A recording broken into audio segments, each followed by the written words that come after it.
This episode is brought to you by our Patreon members. Sign up right now, patreon.com/VVC Life. And thank you to all of the patrons that have already signed up and are supporting us right now.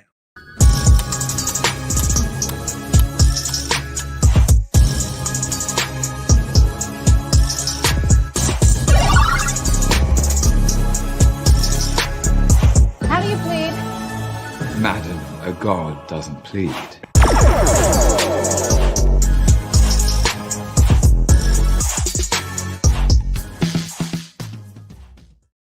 And we are back. What's really good in the hood?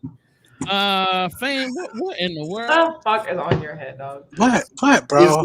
He got the Luffy fro. What, bro? What? What is that? We weren't even like the intro wasn't even that long. You just had that ready. I wanted proper reactions. We gotta start the show off right. Proper reactions. All right. He's dialing it like, oh, it's so good. It's so beautiful. I know, literally. Such a handsome I'm so pretty. Hey, he's just doing part 2 of what he was talking about last week with his precious. He's gone full Lofi. Next week we're gonna see what. Oh, 2 weeks ago. Yeah, you're right. I missed last week, AB. Oh, wow. I know. But y'all was still digging dirt and throwing it on my name. It was fine. I enjoyed every moment of it. Mm-hmm. So we got Fame here coming straight out of the tech support department. Obviously he's working virtually. Got your work microphone on. Tech support is wild. Yeah, tech support is super wild. VIP fucking geek squad over here. Hey, I'm here. Listen, we got 2 days to Taco Tuesday. I'm ready. I'm ready now. I'm with you. You know what I mean? We in there. We got AB in the building. What's good, huh? No, it's been a week, another week of work and fun stuff.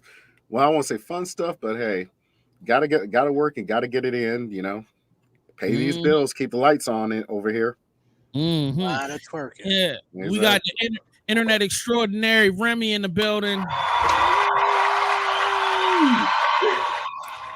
Man, Twitch, Twitter, Instagram, Facebook, Reddit, all that. Reddit, like I don't blue checks. No clue how you have the time to make content. TikTok, and I don't know how you have. I respect you so much because not me. I'm finally downloading the Reddit app. Thanks to y'all. I finally have to download the Reddit There you app. go. Yeah, I got to too. I have no choice now because I normally just continue to webpage. Now I have to download. Yeah, thank you. Time to get with it. Get with it. If y'all want to I'm left up with us on Reddit, it's Black Nerd Gang. They had a nerd singles Reddit. Wild. It's pretty wild. Hop on in there. He already made that profile, Remi. I don't know. You don't have to make a profile. All you do is like follow the group. And you already joined the subreddit. I already joined the Reddit, and I was reading, going, nah, bro, I'm good. Like this is wild. But another day in nerd culture. This week, I'm just going to ask everybody. With the height of the week, I streamed me playing Sid Meier's Civilization 6 for 2 hours. No, about an hour and a half this week. I just want y'all to know that was light work. I'm about to go crazy.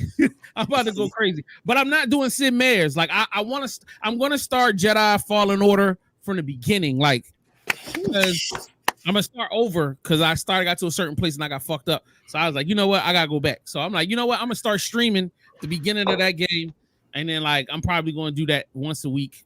And then I'll figure out what I want to do with the other day. So I'm going to start streaming twice a week on top of the podcast and stuff like that. So, and if you get 5 likes, I'll join in and start doing this too. Because I need seeing my man here going ahead doing it and my girl here doing it. I gotta get my Midnight Suns on so you guys can appreciate the goodness that is Firaxis Games. As well as because right now I'm playing a 3-player Baldur's Gate 3, and it is crazy on the reactions we do. Yeah, I'm a bard. I got a guy playing a paladin. Oh my god, that paladin! He loves saying, "I'm a paladin." Just think of a guy that has the voice of Garfield saying, "I'm a paladin." Yeah, that's definitely. And then crazy. I got another homeboy playing a sorcerer on there, and we are just going crazy on that game. We just now made it to Act 2, so I told him, like, let's go ahead and do a fresh, a raw game offline, and then we'll try to do this online together and see if we like it out there. So, but Midnight Suns, definitely Midnight Suns. All right, let's do a little nerd in history. Nerd in history.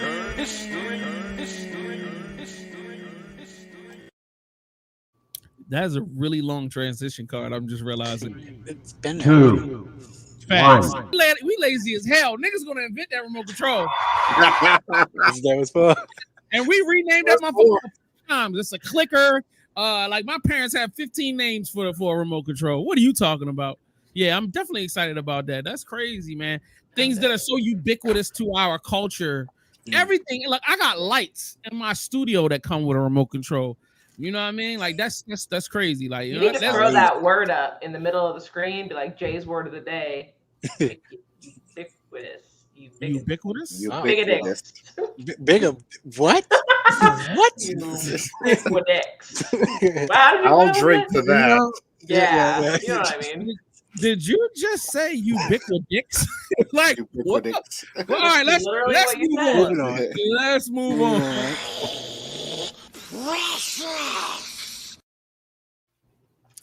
All right. To answer, because I have a big banner on the front of this, so a lot of people might be tuning in because Cloudy McDoom's supposed to be here. We waiting on him the same way y'all waiting on him. So y'all might want to tweet him or GM him or something. Tell him, yeah, we here waiting on him. But shout out to him. I didn't want people to feel like we was trying to ignore the situation or whatever. Yeah, that's what she said. Yo, other Nick, stop it. This guy is wild. Shout out to other. Yo, and shout out to other Nick for being on my live streams. Yo, he be on my my joint, my Twitch, and I'll be like helping me out, telling me what to do. Nah, nigga, push this button, you stupid fat fuck. Like you don't know what you're doing. So shout out to him for helping me because I don't know what the hell I be doing when I'm live streaming. I appreciate all of the help. So we into our precious right now. So we got to get into the first precious of the day. What is going on with Fang, bro? I don't understand it. I don't understand put this on the screen. These things, bro. I just can't. What are we doing here? He loves One Piece, man. Come on now. As he should. As he should. Listen, to clarify, as I did last time, it's not just about One Piece, but if you flip through it, I thought it was super dope. So I started with Food War. I wanted the Food War recipe book. Actually, I wanted Food War knives. I was like, oh, they don't make knives. And then I seen the recipe book. And as I was looking, I seen the One Piece book. And the graphics for the One Piece book, they don't show them in a display thing. You got to go in the comments and like dig. But the graphics in there are so dope. I was like, you know what? Let me just go ahead and add this to my cookbooks with Martha and Snoop, and yeah, let me get this up. You know, my ramen plan. So that is coming into my library. Those pictures don't do it justice. Those pictures are whack compared to the actual pictures in the book. I don't know why they show those. I was just trying to show for people at home. So shout out to y'all. What is that? Oh, they were like French toast sticks with pumpkin spice in them. Okay, all right, that's cool. I like that. So when the actual book has got manga style like pages inside of it with the recipes that look fire. So I can't wait to get my hands on the book and then I'll show it off here. Already ordered. Okay, for sure. All right, here we go. There she is, Miss America. Come on, Remi. And Tiny Tina. Princess Butt Stallion from the Borderlands franchise. So backstory on Butt Stallion. She is a unicorn made completely out of diamonds. She's first mentioned in Borderlands 2, where Handsome Jack, the antagonist, buys her and names her after what he refers to you as, which was Butt Stallion. And then she never like officially appears in the storyline until the Tiny Tina DLC. What's it called? Assault on Dragon's Keep or something like that is when she first appears. She's like one of the people that you have to rescue. And then you see her again in Tiny Tina's Wonderlands, like officially, like like walking around and stuff, as a part of the game. So yeah, I stumbled upon it. I don't remember what I was looking for, but I stumbled upon it and I was like, oh my god, Butt Stallion. Good timing, right? because Borderlands comes out Friday this week. That's gonna be funny.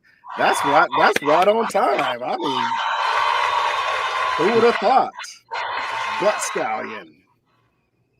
Yeah, that's super interesting. Butt Stallion. So I'm gonna start calling you Jay. Butt Stallion. Excuse me? Changing your contact name now. All right. So let's go into mine right now. And Fame covered his face. Thank you, sir. At least trying to give me a respect, even though she just has zero respect for me. That's funny. None. Absolutely. I'm doing research for an upcoming web series, and then that I was on the internet wondering if I was like, man, like I wonder if Amazon sells spears, and I'm not going to give out details on why. It's just based on a web series. Okay. So like I'm looking up spears, and I'm like, holy shit, this is one of the things that comes up. This is a officially licensed Lord of the Rings. It's called United Cutlery Lord of the Rings spear from Eomer, whatever the fuck that shit is, officially licensed.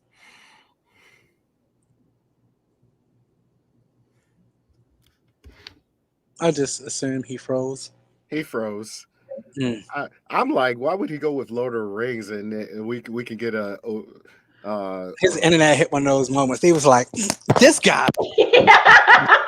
He's on that fucking Burger King Wi-Fi over there. Oh my goodness! Golly. Get him out of here with the spear. I would think he would do a Diorge Milaji spear before he would do a Lord of the Rings spear. But like the problem is that Jay, this cannot progress until he unfreezes. Yeah, that's funny. He's like, yeah. So now we're all just kind of left to our own devices until let's solo him out. Dang, he's got to reset. You solo yourself in there, huh? You got to reset. He said, "Fame, take it away." Take it away, Fame. Right. Now I'm producing the show. So Fame, what have you been up to? What's been going on? I've been doing too much Conan. I need to be streaming Overwatch, but I've been on Conan Exiles way too much. I thought you said you've been on too much cognac. I was like, lay off. Cognac. I could definitely see Conan. Like Conan the Barbarian. Yeah. Okay. You need to be playing Overwatch. What the hell did you send me your battle tag for? I'll never see you on, but I don't be playing on PC. I'm not gonna lie, because I don't think I actually added you yet. You probably haven't added me to anything, Remi. It's okay. I don't think I have. I literally just saw your Google chat messages. I'm surprised you don't play Conan either, Remi, because that is a survival open world. Open world. Yeah. Honestly, you're right. I played and there's like 2 new ones that someone just sent me. Sons of the Forest and something else. Yeah, that and I was bent my finger. That and Bio.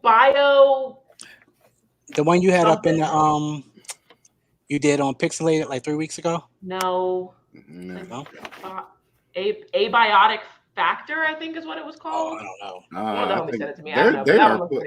We are in a good age for games because games are just coming out. It's like the last 2 years, people are just pumping out games, and I'm just like, for real.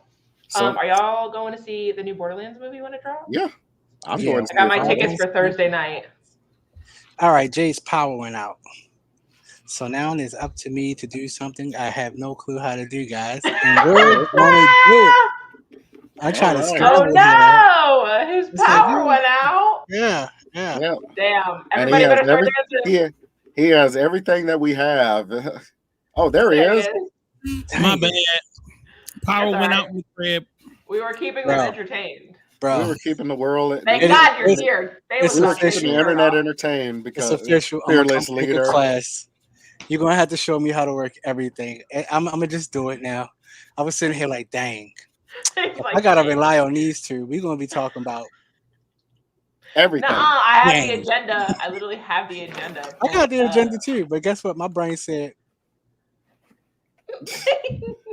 Don't forget. What time on? By the way, Remy, what time on Thursday? Because Thursday is Cyberpunk. that's the tip of the spearhead. So that comes off. I don't remember. 8:30, I think, is when I booked my time for. Oh, and Cyberpunk. Shout out to Jerry Jackson. All Shout right. out Jerry Jackson. Let's see. So I was saying that this is officially licensed spear. The spear top does come off. It is a 84-inch long, actual real life spear. What are you Obviously, gonna use this for? can't tell you right now.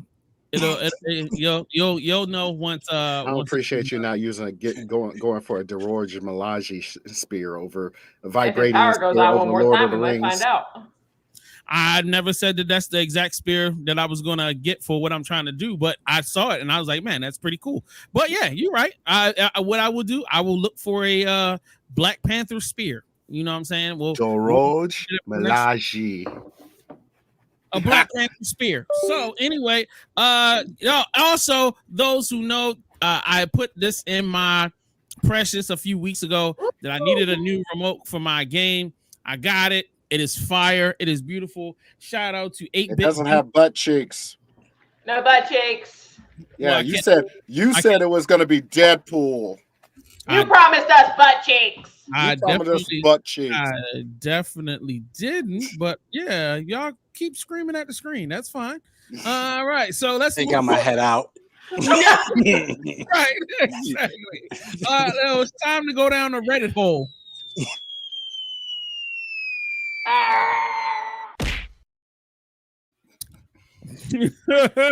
Perfect timing. All right, so let's get into. I just got that. Oh, I love it. Okay. What's your funny video game related story? Funniest video game related story. Man, let me read some of these comments. All right. In high school, I was playing Halo with my guy friends. I was really bad at it, and I managed exactly 0 kills while getting my ass handed to me. Yeah, that's technically the definition of getting your ass handed to you. Eventually, they stipulated that to make it fair, they could only kill me from the front. Pause. So one of my friends comes up behind me and tells me to turn around like an idiot. Instead of taking off, I turn around. Only my finger slipped and hit the fire button, shot him right in the face. I will forever consider that the best of my gaming career. Fire. Okay, I respect that. Fire. I respect that. I respect that. All right. Let's do one more. Let's do playing Mario Kart 64 on the desert/train level. I was in first by a good bit, and my buddy behind me gets a green shell. He says, "Luke, you're turned off your targeting computer," and fires. About 3 seconds of hang time later, he hits me. I lost due to a fit of extreme laughter. I got one. Go ahead. One. A lot of people don't remember the N64 WCW versus the World. They had all kinds of crazy characters you can open up in this game. I mean, literally, like I think they said they had almost a total of like almost 100 wrestlers. They have the main wrestlers that we know and love from WCW and NWO.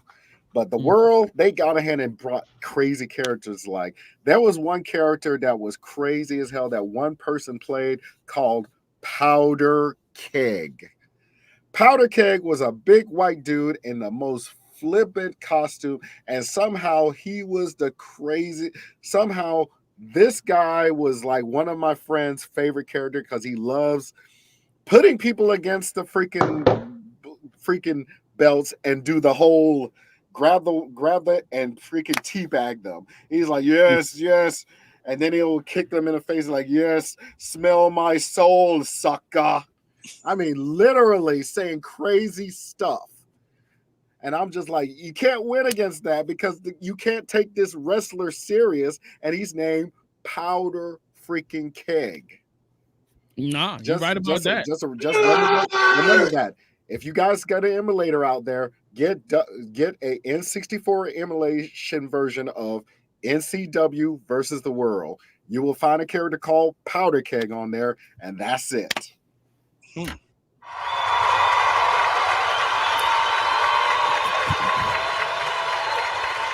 Let's get into our first talk segment. Round 1. Fight! Alrighty then. Stop making faces, Fame. It's a transition. It's not your life. It's just at least it's not a commercial fucking jump scare. Yeah. I'm gonna learn that commercial by heart so I can do it one day. So the first question of topic today is the Essential Black Nerd Starter Pack. This was actually inspired by me going on was it Reddit or somewhere, and I saw this, and it was like, yo, is that really a starter pack? Like Black Nerd / Geek Starter Pack.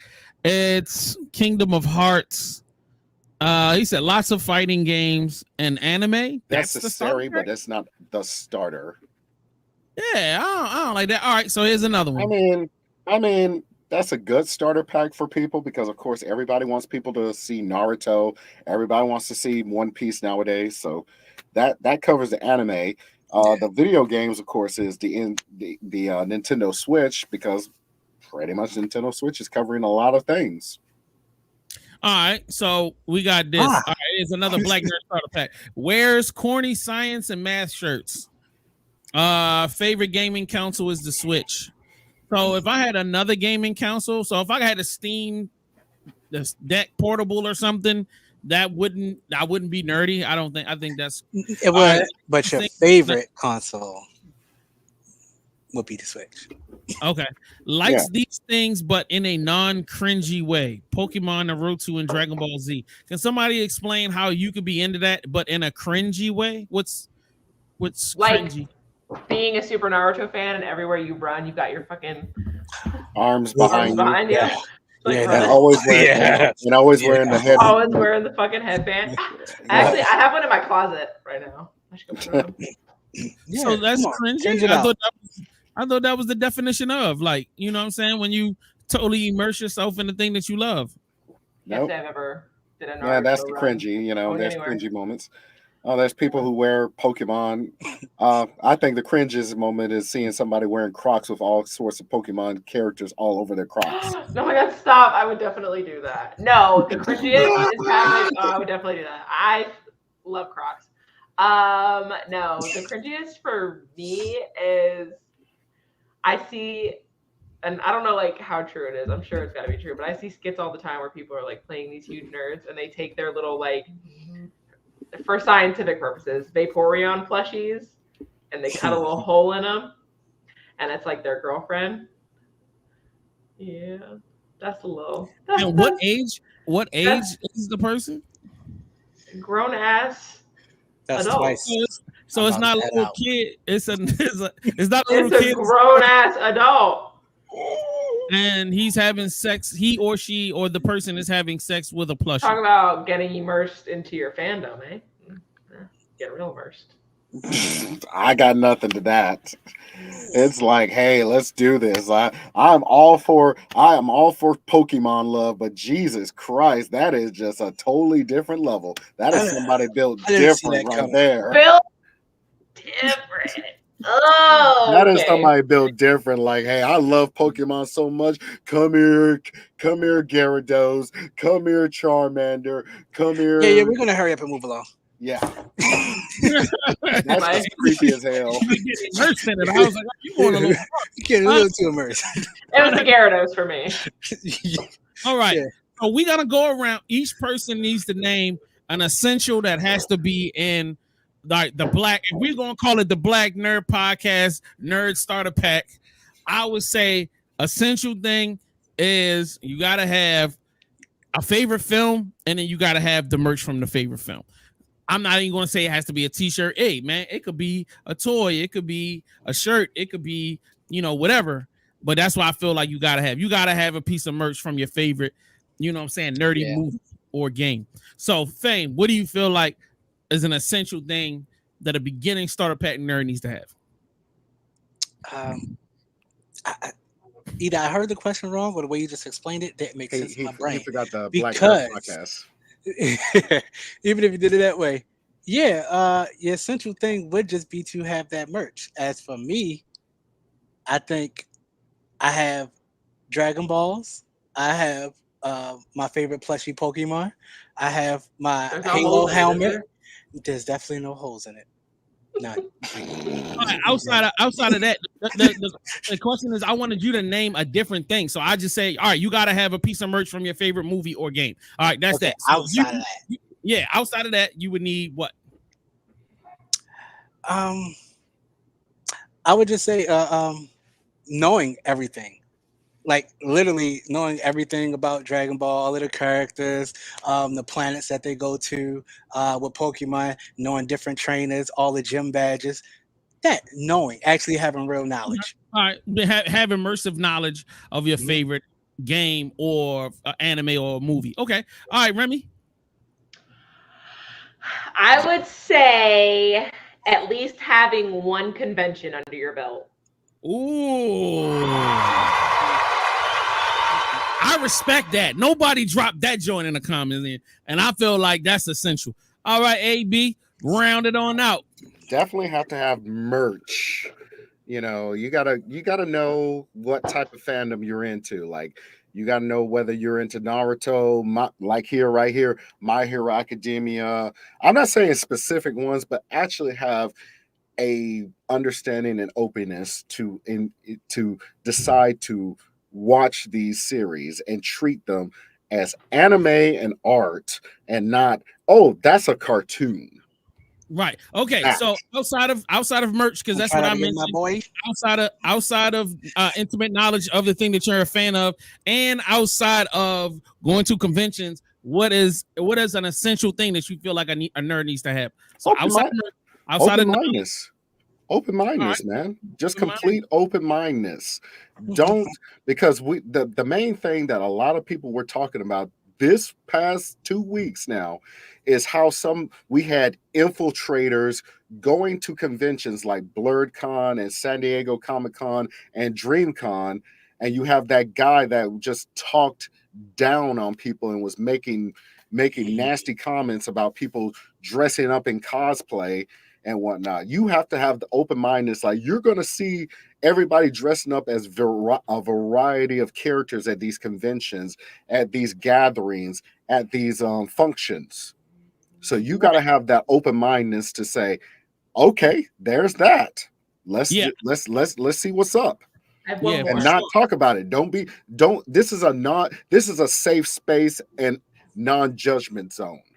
Word. We're going to be talking, definitely getting deeper into that later on into the show. So thank you for bringing it up and having an open mind. Super important. Shout out to Jerry Jackson. He says, Sly Nerdy is the fastest man in the world, sporting his blue eyes white dragon card before heats.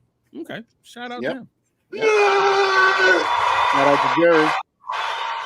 All right. So that was a nice little quick discussion. Appreciate y'all, man. This is beautiful. We steaming along at a nice pace. Let's get into Pixelated.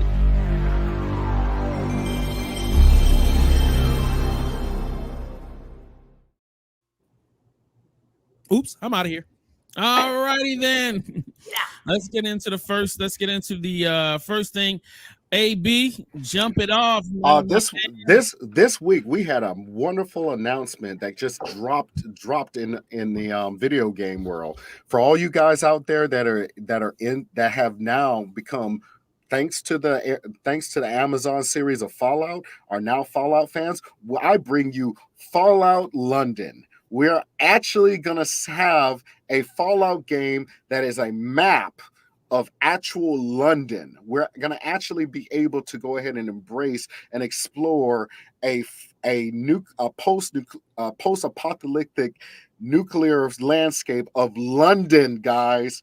You're going to see how these people treat this situation. We're going to probably get some of the same monsters like giant radiation cockroaches and terror claws that are going to try to rip people's asses out and everything like that. But you're in London. There's Big Ben right there. And then there's the giant Ferris wheel that they've had since that old Bond movie in the 80s. The Notre Dame and all that. I'm talking about this was a side company. This was not made by Bethesda, because there are fans out there that actually took time and energy to go ahead and bring you this game, to go ahead and show you and give you the Fallout experience that is over in London.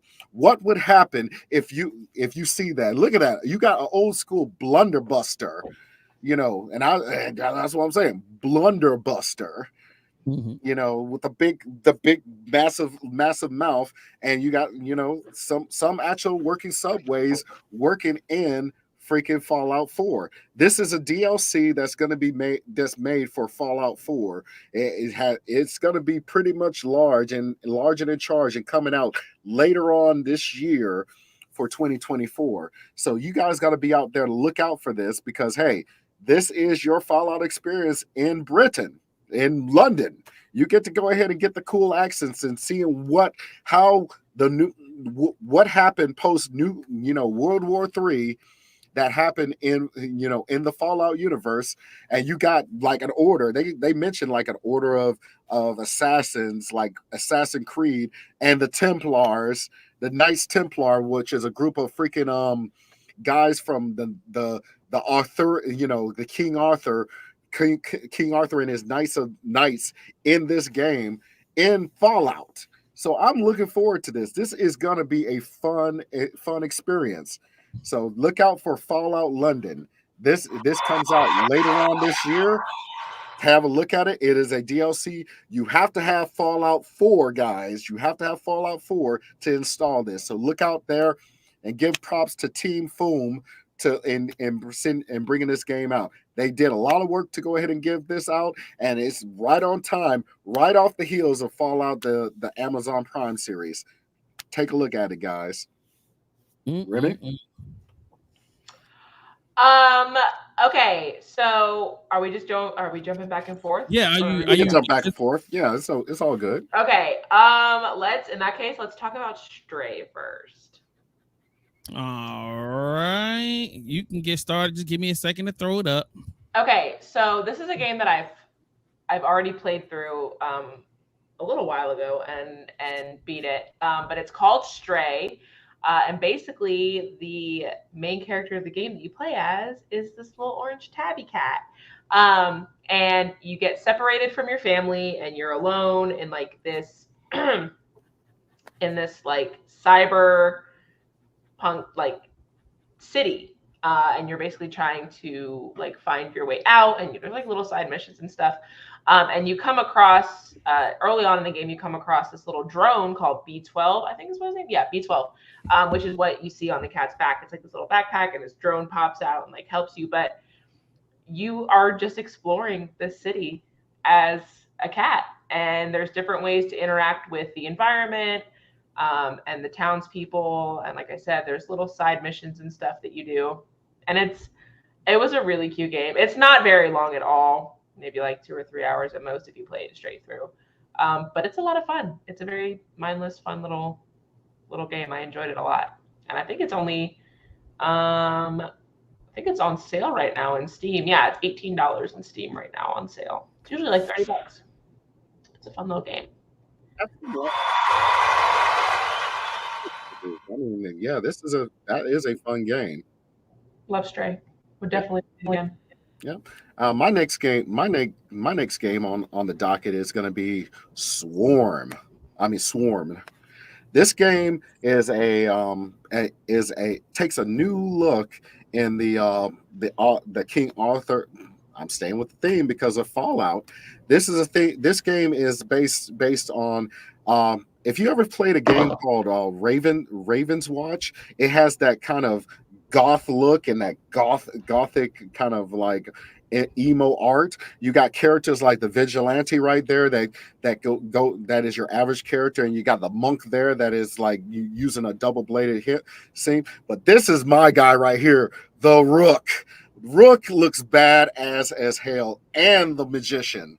These characters are basically sworn together in a nice little 4-player co-op roguelike game that you go around trying to defeat the knights.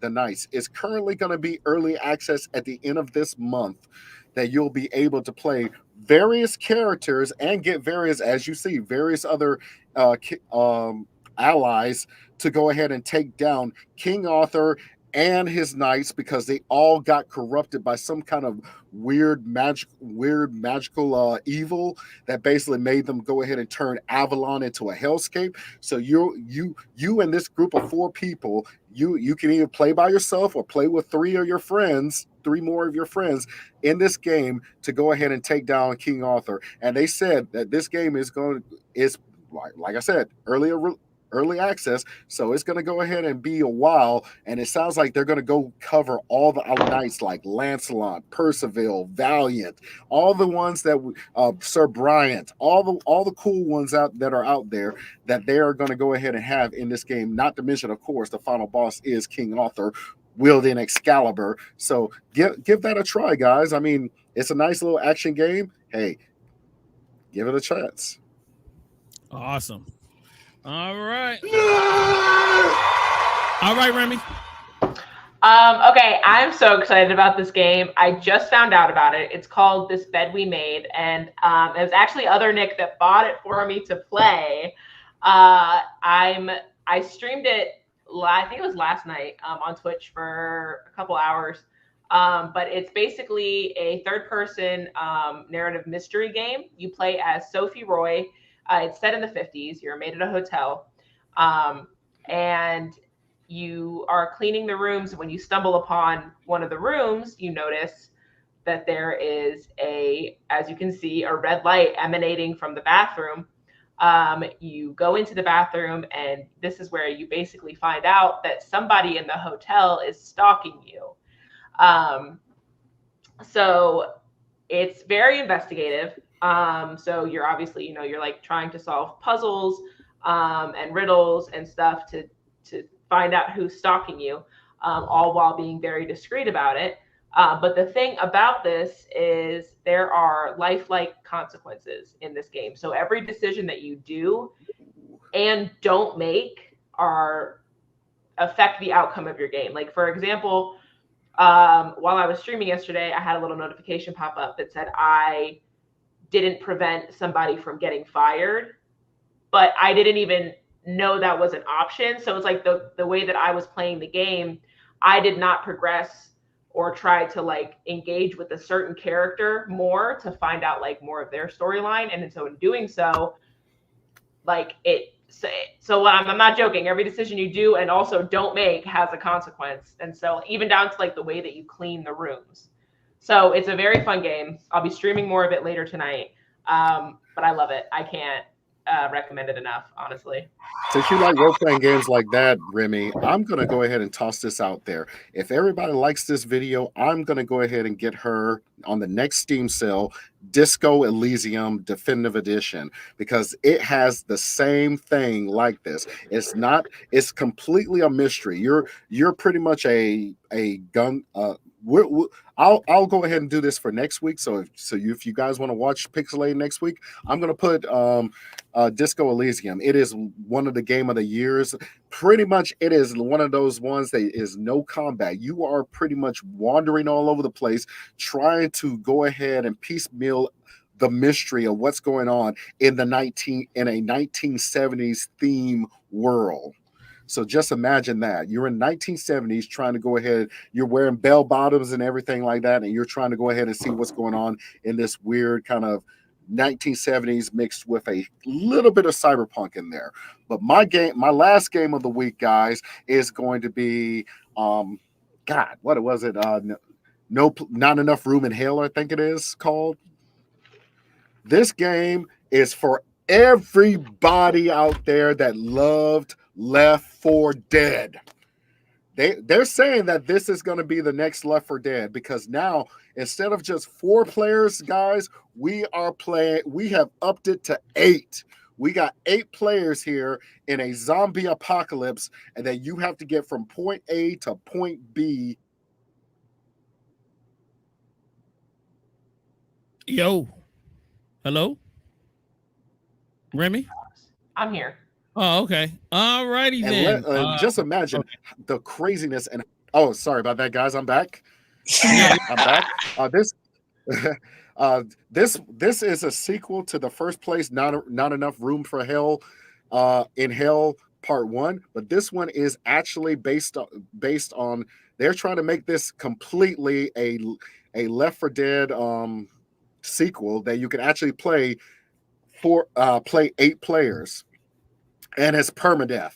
When you die, there is no respawns. You're not going to go ahead and get swarmed by zombies, and you will have to go ahead and we have to wait. We have to fight our way to a certain point, and you're laying on the ground ready to be rescued. No, you're dead, and you see right there, that's one of the survivors. No Room for Hell is going to be a pretty good action game that's going to be coming out later on this year for anybody who's into shooters like Left 4 Dead, that you get from point A to point B and fight hordes of zombies. I am all for this, and if you guys want us to go ahead and probably do this, I'll go ahead and just like this video, like and subscribe to the Black Nerd Podcast, and trust me, we'll play this, because this is a nice little action game. It's not too creepy for Mr. J, and definitely my friend and associate here, Remi, she loves games like that. She likes gore. She's a gore hound. Hey, she'd probably like to beat a couple of zombies' heads in and blow a couple of heads off, bow, like that. So give a chance and watch and see if there's a beta test or an alpha test for No Room in Hell 2. Thank you, guys.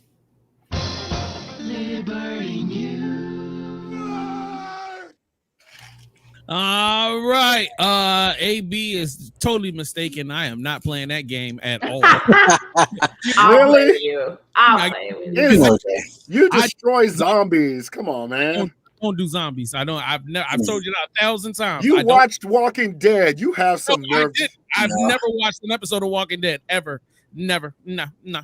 He's a definition of Big Bird. Facts. Big scary. Whatever you need to say to make you feel better. Get you on that. Scariest guy that ever lived, brother. All right, so so let's get into some quick hits. You know what I'm saying? Shout out to Wesley Snipes from Fangs to Fame. Wesley Snipes opens up about the leading role in Blade franchise and Hollywood expectations. He talks about his Fangs. Let's get into a little bit. The representation I had at the time were very against me doing the Blade role. Why? They considered me a classical actor and a professionally trained actor, and it was beneath the skill set. And my trajectory was to do dramatic types of roles, work my way towards getting awards, et cetera, et cetera. And what made you want to do it? Oh, because I'd never seen a black vampire that did karate before. Yeah. It was real simple. All of my friends, we've never seen a cool Shaft-like vampire that did karate at the same time. Well, that brings up... Got to do this movie. The first day of putting those vampire teeth in, and the difficulty we had talking, and how crazy it looked. Yeah, because you were. I had to grow. Literally, my mouth and lips had to grow around the teeth, so that I could look normal. The very first, there's a couple of scenes when Blade walks her to the car, and you'll notice that my mouth and teeth don't match. They don't, and so my articulation is crazy. And it must have hurt wearing those things. It must have been painful. You get used to it, you know. All right. What's up, Mr. Wesley Snipes? Thank you. Years ago. How many years is that? Good question. Wesley Snipes now holds the world record for longest career as live action Marvel character, beating Hugh Jackman. And you're talking about close to 30 years. I think it's like 28 years. Because playing the character. Blade was what, 1999 or 1997? Mm-hmm. There you go. In there like swimwear. Let's see. He said, other Nick said, thank you, Wesley Sykes, for being the reason MCU exists. You are so correct, sir. And even in his elderly state, still is reinvigorating the energy into future generations. He can kick everybody's ass in this room. Come on now. I've followed him. I'm following him on Instagram. That man he may say, "Oh, I'm still a little slow." Nah. He's just like Michael J. White when it comes down to working with martial arts. That man will kill. That man's fist can kick some serious butt out there. Nah, I'm definitely with you on that. All right, now let's go to a video that got over 1,000 views on our Instagram and got us about 50 to 100 comments, all negative. Young lady, take it away. You ever meet somebody and everything lines up perfectly, and then you find out that they play Xbox instead of PlayStation? I'm gonna be single forever. Yeah, she is. Forever. Forever. PlayStation. Man. All right. Comments range from you paying for more expensive console just to have 300 less games, higher monthly payments, Xbox is better. Somebody said Shawty plays Sims on PlayStation. Really? Shawty plays Sims on PlayStation. He said she don't know what she's saying. It's like, I'm glad she's single forever. Ain't no real man want a girl who gonna leave you over the console you play. My girl still love me and I play Xbox. Yo, anyway, y'all gotta stop being rude to people, man. People can have their own opinions, man. That last comment was hilarious. She's still love me anyway. Very little boy. Oh my god. Oh my god. All right. Yo, this is a prime example of having that friend that don't know when to not correct you, and that friend that just be saying wild ass shit. They be telling the truth, but it ain't the right moment. Record of the entire lecture, counselor. I could repeat the portions you missed. Your data. They were all sucked out into space. Correction, sir. That's blown out. Your data. Nevertheless, it is possible that the phenomenon could occur in matter at higher levels of organization, given the proper conditions. Your data. If there are only supposed to be 114 people on board, why all the extra space? Transportation of colonists, diplomatic missions, emergency evacuation. Give us the data. A major philosopher of the time was Liam Deegan, founder of the Neo-Transcendentalists, who advocated a return to a simpler life in which one lived in harmony with nature and learned under her gentle tutelage. Give data. SS Mariposa. Loaded 27th of November, 2123. Destination, Ficus sector. Captain Walter Granger commanding. Mariposa, the Spanish word for butterfly.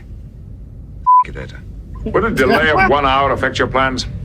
Not unless another asteroid decides to play a call on Panthara, sir. The odds of that occurring, Captain, are extremely unlikely given the time frame.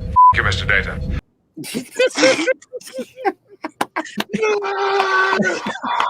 Oh my god!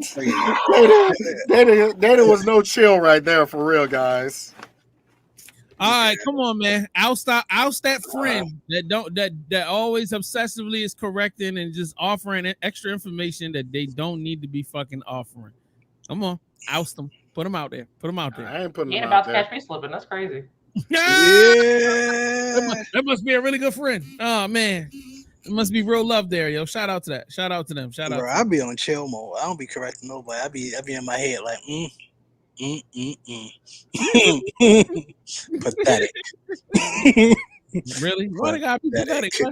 Yeah, because they don't know no better. I expect to fuck you, Data. Fuck you, Data. All right.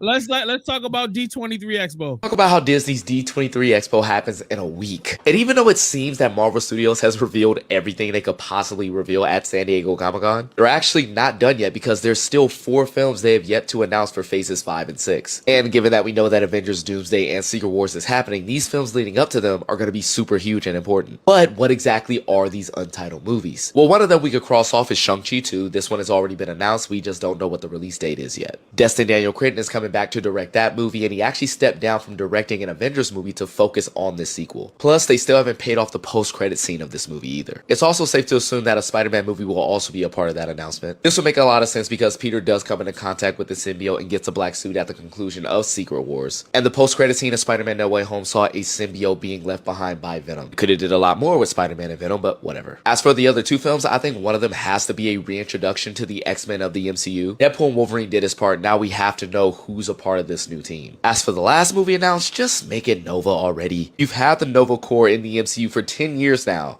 Pay it off. Yeah. I mean, yeah, I definitely see that. I didn't even think about the fact that Disney Expo was coming up, and I definitely feel like, man, they really shot their wad at somebody else's convention. That was a lot. That was a lot of rollout. Like you could have even saved the Doctor Doom thing for Disney Expo. Like that would have made more sense. But I mean, if they're gonna start announcing more films, I think that'll make more. I feel like definitely a Marvel, an X-Men announcement or some mutant related creation announcement. It should definitely happen.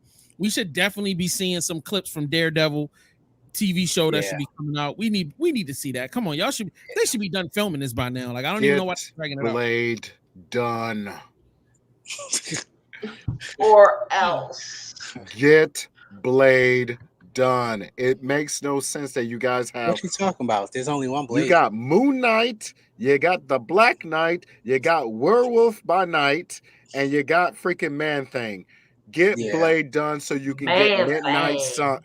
Get Midnight Suns going. So you guys have three franchises. You guys decided to say, okay, Guardians of the Galaxy, we're shelving you guys. We need a new super team. Midnight Suns, you will destroy that crazy, what we got this week, Creature Commandos or whatever they're called for DC. Midnight Suns. Yo, he is leaning into the screen. This is hilarious. You know we can see, right? Yeah. But I want the audience to see. It's for dramatic effect, Jay. Oh, this is jokes for dramatic. I'm pretty sure. We're like, come on, AB. Shell Guardians of the Galaxy. Yeah, Jerry Jackson said, yes, get Blade done. That's and then, right. All right. Hold up. I'm gonna try this name. Young lady, please do not get mad at me. I am horrible at names. Shamiva Hector. Maybe. I think I might have got it right. That was a lot. Goddamn. Shout out to her. She says, I don't know if anyone else feels like this, regardless of comics of Tony being Doom. I don't like when one character plays multiple people. You mean when one actor plays multiple characters? I agree. I think it's a cop out. I think it's just a way to get people to come and see the fucking movie.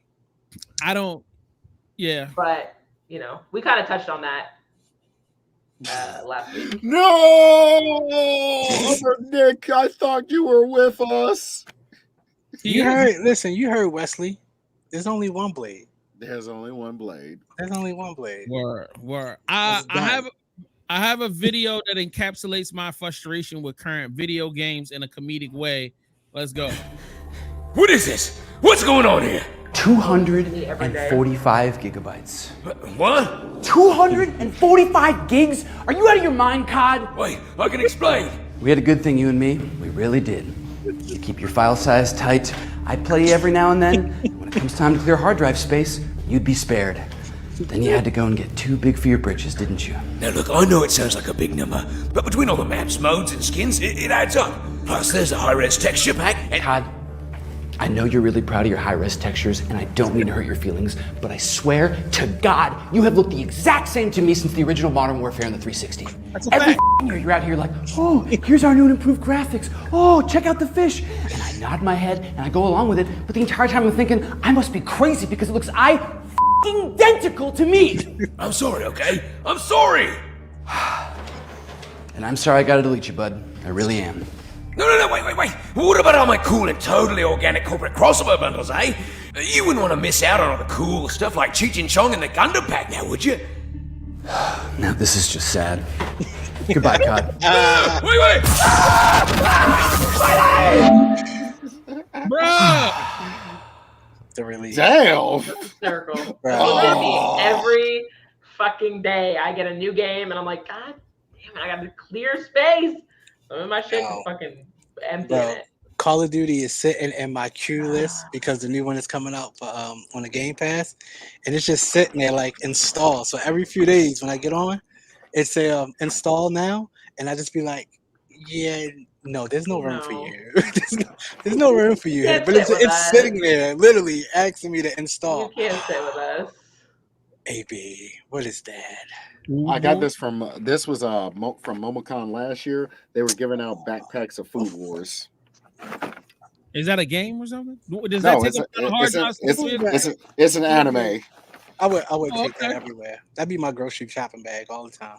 Yo, that's crazy. I got one extra one. Do you want one? There's somebody in the green room. Hold up.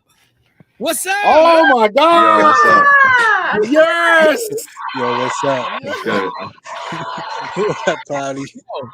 This nigga beard done grown since the last video he did. God damn. Man. Yeah. So that's what happens when you get snapped away and come back. Yeah. Right. I mean, you know. Was it juices and berries? Was it vagina? Or was it all right, Jay. Oh my God. You just my bad. I apologize. That was inappropriate. I'm sorry. No, you good. We only have here, so it feels like all right. So yeah. So is it natural growth, or are we using chemicals here? How are we getting this? My beard just grows that way. Honestly, it's just one of those things. Man, fuck this nigga, man. Out the gate coming in fire. Look at that. All right, ladies and gentlemen. I had to adjust something real quick. Can you guys still hear me? Yes, sir, we can. Okay, cool. I had to mess with the settings real fast. No problem. All right, I'm going to intro you now. All right, so ladies and gentlemen, boys and girls, people from all over the world, we appreciate y'all for tuning in and cracking up with us. But today, of all days, we are blessed and highly honored to have a black man who is a creative, you know what I'm saying? What they call a multi-hyphenate, you know what I'm saying? Meaning that he do a lot of stuff, you know what I mean? He remake rap songs with bad chicks, you know what I'm saying? He live stream playing video games. I'm about to ask him if he doing the editing or he done hired somebody and locked him in the basement, because there's some fire editing going on in this world. And this man has more costumes than I actually really have a real wardrobe. Cloudy McDoom is in the building. What's up?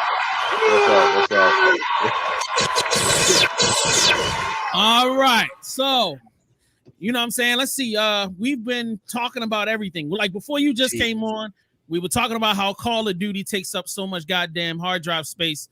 I'm frustrated because I'm getting back into gaming, and I did not know that on top of having controllers and me spending $1,000 on a PC that actually can run the game, now I got to have 20,000 terabytes just so I can play 2 games. I'm trying to understand. Right. Yeah. So as a gamer yourself, you know what I mean? Tell me, what game do you own that takes the most hard drive space? And is it your favorite, or is it just something that irritates the hell out of you? Oh man, honestly, I have this issue where, and this might be the worst thing to say, like I'll delete data off of my PS5. Like say if I finished the game, right, and I noticed it took up a big chunk, usually when the next game comes along, I'll just kind of bump that off. Because with the streaming, you know, it's like once I've done it, it's like it's gonna take me a while to rotate back to that game. I know Elden Ring took up a good bit of space, but that I wouldn't say is a favorite game. That was just I had a mission to beat that one, you know. Like I had to prove my manhood by beating Elden Ring, you know what I'm saying? So that's a whole other conversation. But That's I can't think off the dome. You know what game I had to take up a lot of space? Probably a Final Fantasy based one, like FF7 Rebirth, the remake, one of those. You know. So you're telling me I gave up on my manhood? That's what you're telling me. I mean, I didn't want to say it. I mean, it's you know, look, it's. I'm not authorized to strip you of your manhood. I'm just saying that for me personally, I had to. I had to beat it. I don't think it's because you didn't beat Elden Ring though, fam. I don't think that's the reason. Thank you, Remy. Thank you. I mean, he's got. Where's my Death Notebook? He was on every front, so don't even worry about it. So anyway, so Cloudy, like, you know, off top, man. Like, one of the biggest questions I always have for a creative is how in the world did you get into the space of, you know, of creating videos and live streaming? Like, what tipped your hat and made you go, all right, let's do this. I gotta do the thing. And what came first, the chicken or the egg, this live streaming or the skit creation?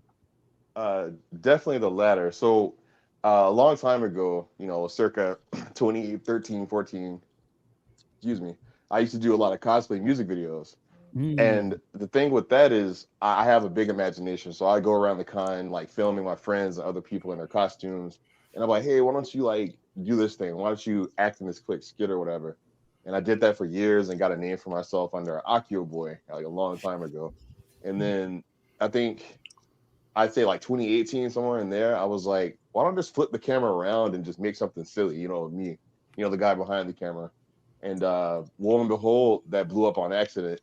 You know, when I started doing like these Red Dead Redemption skits, as you see back there, Red Dead Redemption, I did a Red Dead Redemption 2 in a nutshell skit, and that went semi-viral. And to the point where even Roger Clark, the guy who stars as Arthur Morgan in the game, hit me up on Instagram, and we connected, became friends, like literally to the point where he's like drunk called me and like left drunken voice messages, like just friendly stuff. I'm not putting him on blast, you know. I love you, Rod. But you know, it hit that point. But anyway, that's the real catalyst for it. And then I realized, oh wait, maybe I can be funny. Maybe I can do the stuff I'm getting other people to do in the cosplay videos, you know?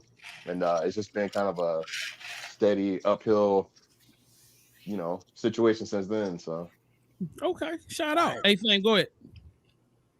Oh, all right. So I'm gonna jump in because Jay just threw me under the bus. That's a 5-story Red Dead Redemption 2, which is the joint. Now I got a question because like 4 weeks ago, was it 4, Jay? Jay put me on to Japanese R&B.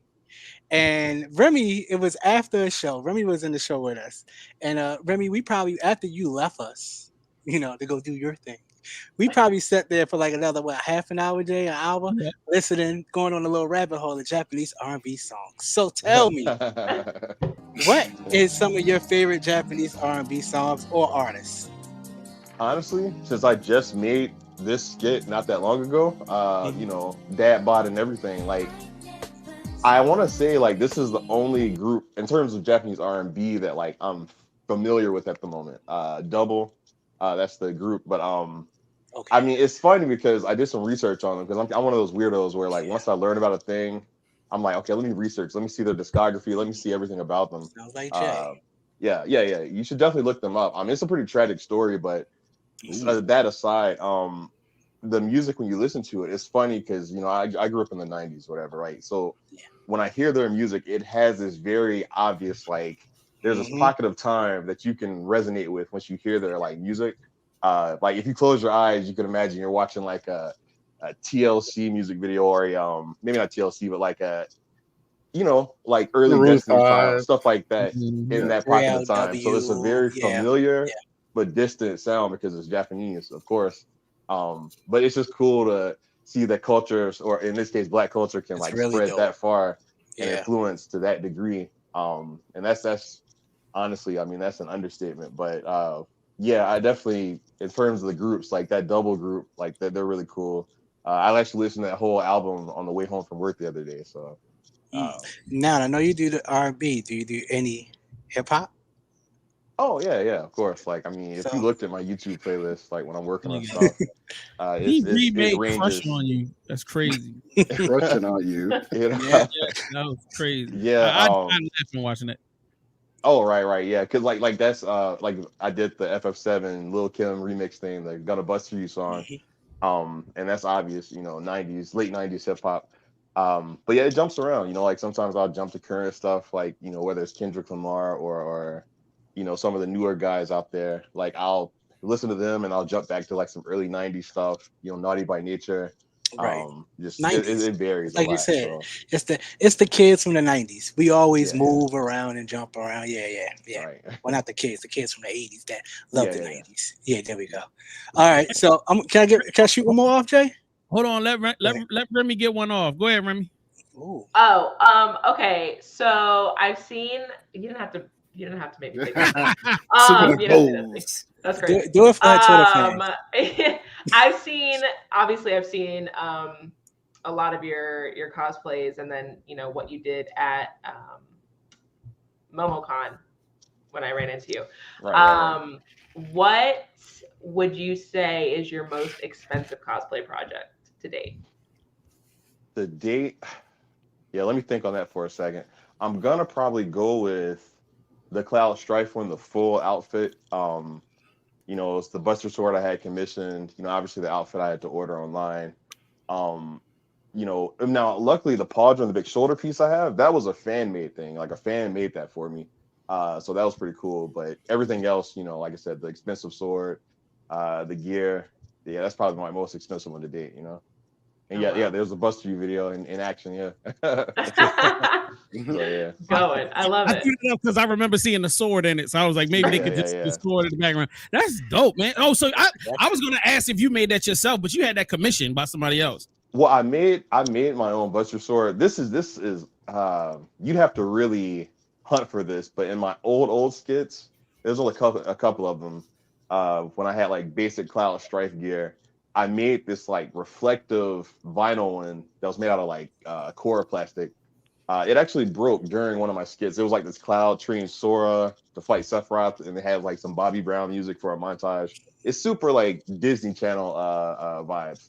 But that's the last time I used that particular Buster Sword. Then it broke, and then I got that one commissioned. So that was during like the pandemic. So that's to give you like a timestamp. That's how long ago it was. Yeesh. All right, AB, did you have a question?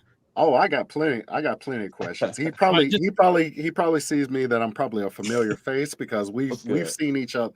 I have seen you since you do a lot of the Atlanta cons here, which is MomoCon, AWA. Sometimes I see you at Ranger Stop, but definitely at Dragon Con. Like last year, you were dressed up as Kuwabara. That was your Kuwabara year. And then the year before was your Kingdom Hearts Sora.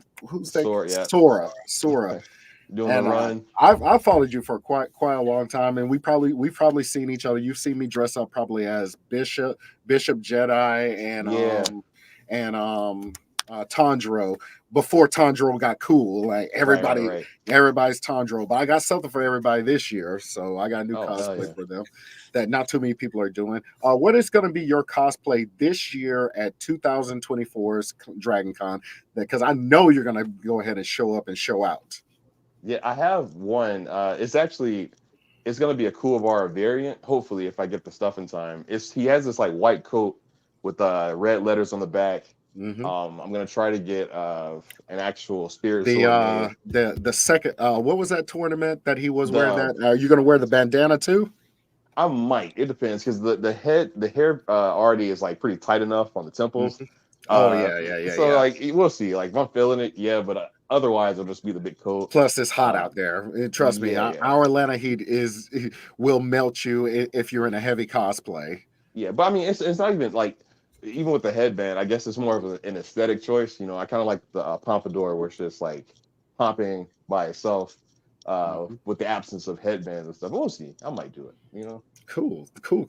Are you going to make some more videos like your boss, your Final Fantasy VIII bosses? Because I know there was a long time you were always dressing up as Squall and some characters from Final Fantasy VIII for quite some time, and of course you have great love for the Final Fantasy franchise.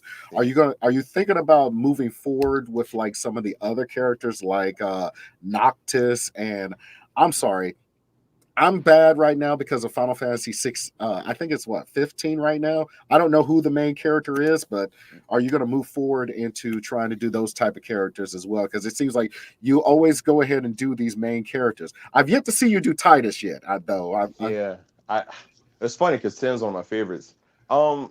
It's weird because like I did Final Fantasy Boss Part 3. Like that was the culmination of that whole fighting the algorithm thing. The whole video itself is kind of a cathartic. It's fun and entertaining, but it's a deeper message in it, like near the end of it. That was kind of my way of telling everybody, like, I was stressing over the algorithm, fighting it, yada yada, etc. But now I'm kind of like pumping the brakes a little bit. And then also with the reality of it is it's like affording all the costumes for every character with only X amount of closet space in my spare room. It's like, after a while it would get kind of overwhelming. So I'd say if I ever do another character like fresh, just right off the rip, it probably would be Titus, run around with that for a bit. That would but I don't know actually if be I go good. through every Final Fantasy. Like, I couldn't do like, I've done like a ghetto Clive from FF16. That's what you're thinking about, the one that FF16, okay. where it's just like some football shoulder pads. In fact, I'm wearing those shoulder pads in the Buster You video. So any scenes you see with me and my homegirl in the yellow, and I got like the shades, and I got like that's the same like Clive fit I have. But the long story short, I'm probably just gonna do it. If I do Titus, that'd be like the end of that, and everything else will just be silly like callbacks to other FF characters I've done, just mix and match because I have a lot going on up here, so you never know. No. You know what I'm saying? That's what you need to keep doing. I like your fight. I really like your fight the algorithm because you got to go ahead and point it out. I know it's not a popular opinion, but you got to point it out because you did a lot of work on those videos, and they are very good quality compared to some other people that are out there that are doing the same thing in their own little creative bubble, but they're getting more eyeballs than you that go ahead and put a nice video that is kind of a mix of like the guy who does Fire Force and Soul Eater and Kaiju number 8 style with a little, and you just shove that little bit in of I'm just thinking about the best anime that I could go ahead and point to, but basically those animes can't come to my head right now, but those animes, you go ahead and show that, and you go ahead and just expose like, hey, I'm here. This is what I'm fighting with these characters that I really love and I really go ahead and do on a daily basis. I mean, you literally embody these characters all the time.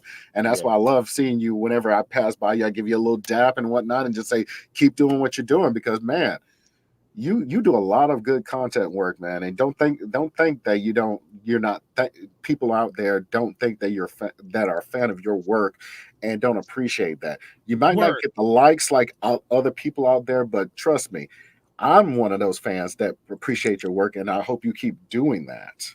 Oh, no, I appreciate that. Yo, let me jump in. The next question I had was, do you do your own editing? Like in your creative process, are you shooting and then editing and posting, or have you developed a team around you that you can pass off work to? Oh no, it's still 100% me, which is foolish. If you consider everything I'm doing, how many hats I wear, like it's pretty much it starts up here and just flows straight from me to the screen for everybody to see. And I guess for me, because it's so second nature, like, it takes a while for certain things, but since I know how to do it in my sleep, it's almost like the only factor is time. You know what I'm saying? But if I already know, like, I'm one of those people, like, if I don't know how to do a thing, it's like, I'll reach out to people. Like, I'm working on a series from Final Fantasy 14 called The Squall House. It's like my own machinima series, with me and my community, a whole storyline, characters and stuff. And I have, like, people who help me, like, organize group shoots. They'll organize things like, okay, well, I need this location in game. They'll go make sure it's cool with that player and their people so I can come through and do what I do. I have modders, who do like special animations for me, so like that's different. Like that's definitely a team effort. But in terms of my stuff, just because it's literally just me on a green screen or just me whoop wop whamming whatever I'm doing. I just kind of solo build it right now. So what seems to be because I pretty much when Remy brought you to us, the only thing I knew was like it was funny because when she brought you to us, it was like, yo, you know what I mean? Maybe we can get homie on a show. I'm gonna say, bro, I know this dude. Like I see your videos all over the internet, but I didn't know who you were. So I went to your YouTube channel and I'm going down the rabbit hole with your videos, loving the content. And I remember you saying multiple times, like, yo, I want to get back to doing this full time. You know what I'm saying? Yo, y'all need to help me support. So what seems, I mean, outside of the funding component of it, we all understand. So y'all need to sign up on that man Patreon right now. Kick him a $50 bill every month. You know what I'm saying? And then like, you know, maybe he'll send y'all some nudes or something. I don't know what he did. I don't know what he do on his Patreon yet. If you send him enough money, let me say, no. What seems to be the hardest part, you know, for you growing your platform and growing your audience? You know, it's weird. Like, even what you mentioned, those platforms I have out now, I don't plug them as much as normal people should. Like, they exist. Like, I have them in my links and stuff, but I never, like, actively push, like, the Patreon and the what have you. It's only if I'm, like, say, for example, like, recently I just realized, like, I'm totally out of space on my hard drives, right? We were talking about space earlier. I was literally streaming, and I get, like, a message pop up on my computer, like, hey, you got, like, 4 gigs of space left. I'm like, that's terrible, because I have a ton of video files from the Skull House and all that on that computer. So all I did was put up a Ko-fi, like, oh, hey, I'm trying to get this like 48 terabyte monster. Just, you know, like, just, hey, if you guys want to help, that's cool. But regardless, I was gonna buy it over time. You know what I'm saying? Right. But after like 2-3 days, everyone like donated enough to get it. That was like a good $1,600. That I'm really thankful and blessed for, you know what I'm saying? But I'm pretty realistic where like I know like my community and fan base, like they're real people who have jobs, kids, life obligations. So I try not to like throw that on them, because I've seen people try to exploit and abuse that, you know, like they'll be like, oh my God, like I need this much for my rent. Like every, like, you know what I'm saying? It's different. Right. It's I've seen certain people abuse it, and I don't want to be like them. But on the flip side of that too, like, I think if I just get better at like posting on my Facebook, for example, like I got a email, I got like $500 out of nowhere from Facebook, and it was for like ad revenue, but I don't even pay attention to like where that's coming from, because I'll just post stuff on there like whatever, I forget about it. And then I saw that and I was like, oh, well maybe I should like focus a little more attention to that, you know what I'm saying? Facebook is definitely a platform cutting them checks, and on a monthly basis, my guys. And congratulations on the sponsor, by the way. Oh, the Dove, yeah, that was cool. That was a couple grand, so that was awesome. And it's funny because the way it's set up, like it'll keep popping up and circulating in people's feeds, because I did that forever ago.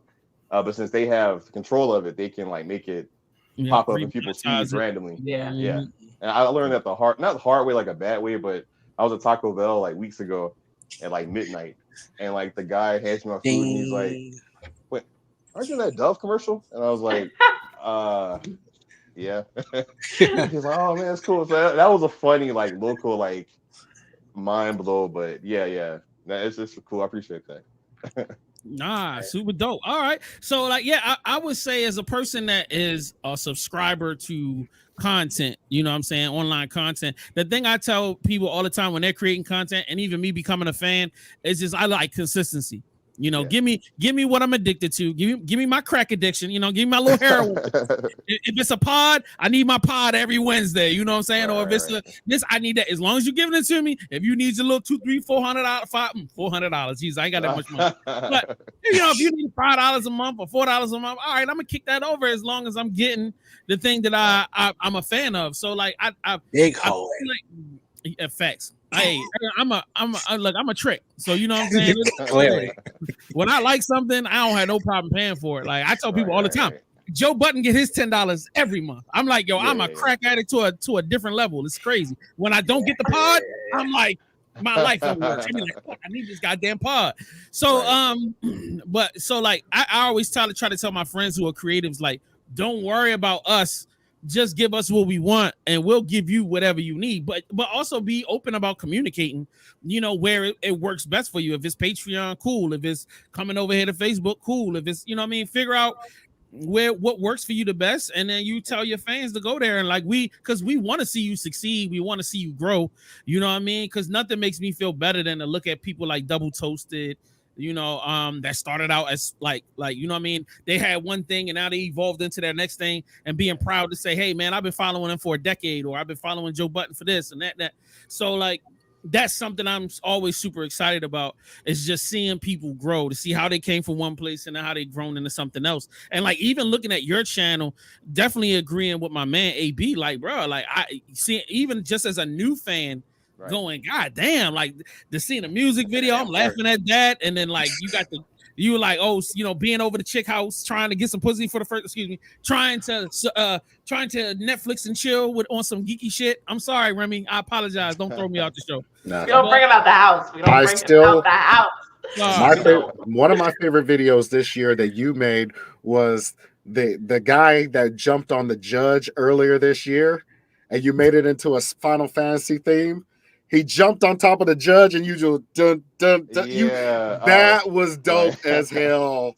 You're the first person that did it that way, and I love it. Yeah, because it was such a crazy moment. I remember waking up that morning and I watched the video and I was like, this is just surreal. And then for some reason, the Sorcerer's Adea music from Final Fantasy VIII was playing in my head. So I was like, what if I just made this as if it's a cutscene in the game with the text boxes, And I you just kept on putting the little text screen up, and he's like, "No!" And he jumped on her. Yeah. Dun, dun, dun. I was like, as soon as he runs, I was like, that's something we would have done in game. Like you go fight the boss or whatever, and it freeze frames, and then does the whole expansion. And I had to. I'm a sucker for like. I'm obsessed with like meticulous detail, in my video. So if it's a game parody, I try to get it as close as I can to the source material. Man, that was big so facts. good. All right, Fame, it's your go. Oh, I'm skipping all of the boring stuff. I want to go straight into what I need to know. So, what hero would you kick out of the Justice League, and why? Out of the Justice League? So you're gonna hate me for this. So like, I've never been too big of a like DC fan. I don't hate them, but it's more like I know they exist, but it's just like, Some niggas born. But I would say if I had to just pick off the dome, kicking them out, I probably, this is gonna be controversial. I kick Superman because one, he can sustain himself. I mean, man can fly. He can do whatever he wants. He'll bounce back. You know what I'm saying? Yeah. Like I wouldn't kick someone like Batman out because that's all he's got. I mean, he's rich. Yo, he's got all, you gotta chill. That ass though, like. But you take away, like, here's the thing. I understood this when I watched Superman versus Batman, right? No, it was the Avengers equivalent of Superman. It was Justice League, right? When I saw all of them doing powers like Aquaman, Wonder Woman, the Flash, all those guys, and I noticed like Batman was like climbing down like fire escapes and shit. Like I was like, well. That's kind of lackluster. So, and with that thinking, I feel like if he got booted from the Justice League, it's like, nah, man, like now he can just sit at home. I mean, he can fight crime by himself, but it doesn't hit the same as Superman saying, well, you kicked me out, I can still go do whatever I want. I can make my own league of awesomeness off to the side because I got powers, I got sunshine, I got a cape, I got it all. Yo, he can literally just go to his family. His cousin got superpowers, his son got superpowers, his dog got superpowers. Like, I really don't need y'all. My family members is just lit. So like, I get you on that. That's crazy how that outside of perspective. But Superman, you seem to be rich in power, so you're the first to go. I mean, and let's be honest, Superman is only not rich because he's not trying to draw attention to himself. If Superman wanted to be rich, he could be rich. Yeah, he'd be super rich. He wouldn't be a farmer anymore. He'll be Homelander. Yeah, I was about to say, he can go full Homelander. Yeah. I just started that show, and I did not. It's like a fever dream. It's crazy. Yeah, it's definitely a fever dream. The first episode, and I'm like, you ain't seen nothing yet, baby girl. Someone was like, oh, this is like the calmest era of the show. Like when you start, I was like, it gets crazier. I didn't. It gets crazier. Yeah, that's like their visceral foreplay. So it's just like this is a little bit to see if you can handle it. If you can handle this, then we'll wrap it up steadily, which they do. You're in for a ride. No pun intended. But like, yeah, definitely, it's a lot. It's a lot. If you can hang in there, I tapped out. I was like, no, I can't do this no more. It definitely is one of the most eyes. devious opening scenes in film history. Like 1,000%. Like I was literally in a watch party on Discord last night, and I'm watching it, right? And then I like just see it, and I was like, I just paused it. I didn't know what else to do, and I'm just like staring. Like, but in the watch party. Cut to him holding her hands, and I was like, okay, it's such a fast moment. Like it doesn't even have time to make the sound of someone getting hit by something. It's that quick that it's just like a, and it's like wow. But then it takes a second to process because you're like watching them, and then all of a sudden, like you just see, like the slow mo, everything going on, and you're like, what am I looking at? And then it clicks, and you're like, yep. Oh.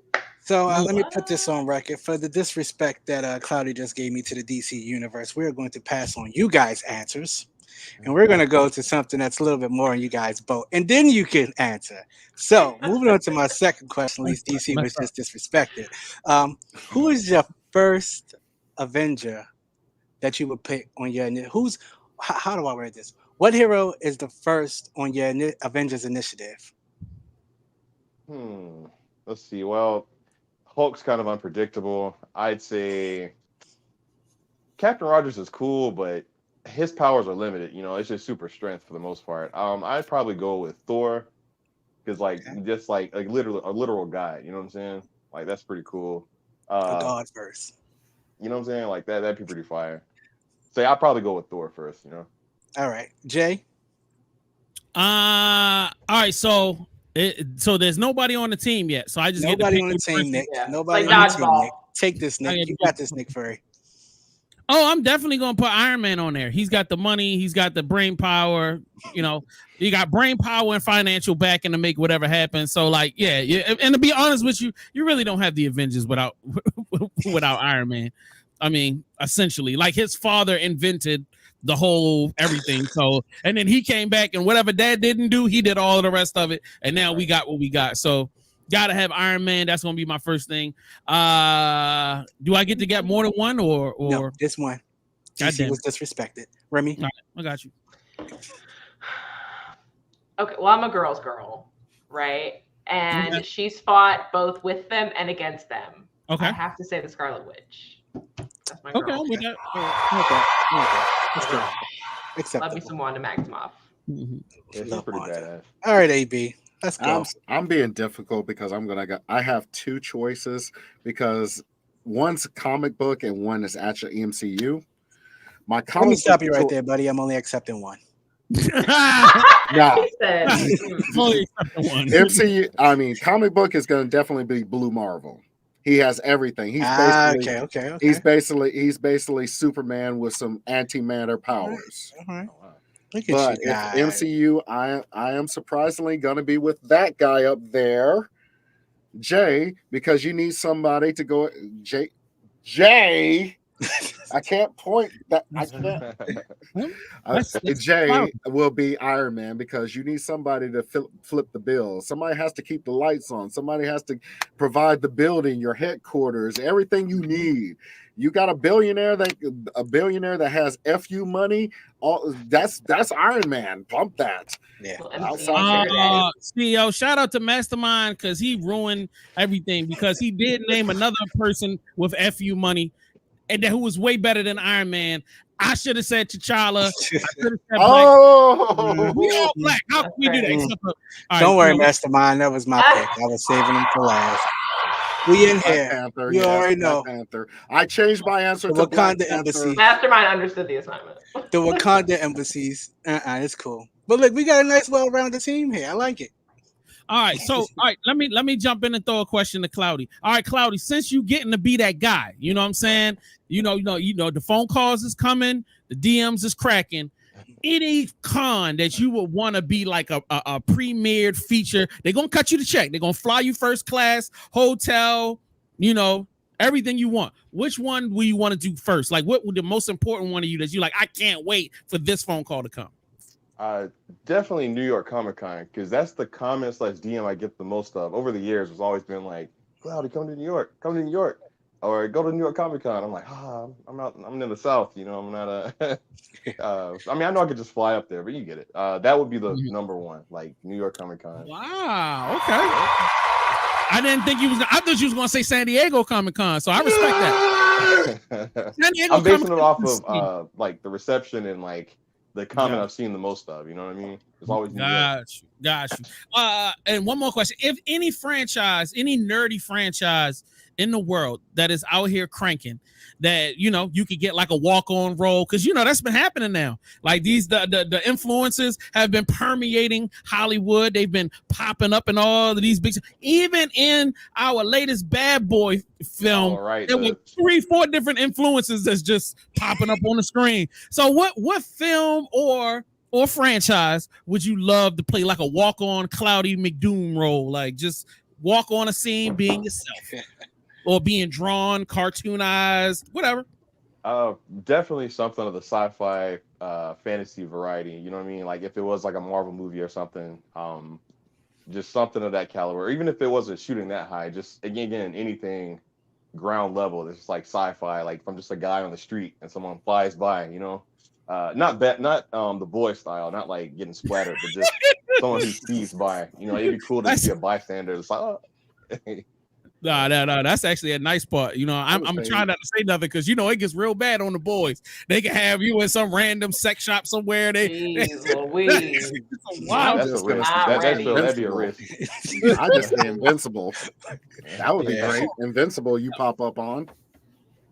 Yeah, that would be hard. That would be hard. That mirrors the boys some. So yeah, but at least you're a cartoon, so you know what I mean. The death is less dramatic. It's cartoonish. All right.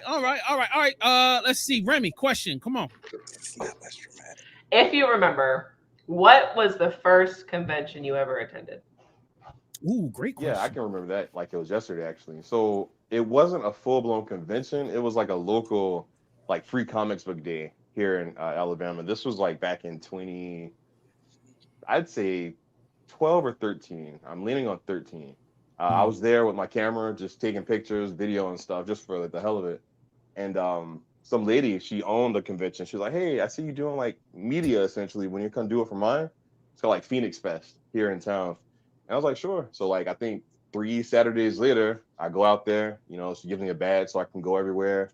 I'm filming all the that's where it like started. That was like the real beginning of that. And then from there, it was just like, okay, now I'm jumping to AWA in Atlanta.